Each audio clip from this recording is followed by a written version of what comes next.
Rather be an eagle Christian. Come on now. Trust the Lord and do good. Crowning with love and mercy, who crowns you with steadfast love and mercy. God's love and mercy are our constant companions. Who are you hanging out with, Terry, this week? Goodness and mercy. They're my basics. They're my goodness and mercy. Lamentations 3:22-23 reminds us that His mercies are new every morning. Every morning.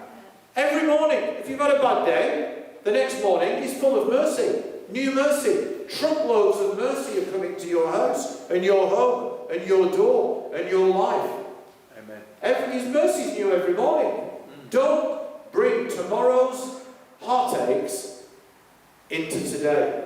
Exactly. Bring His mercy in today.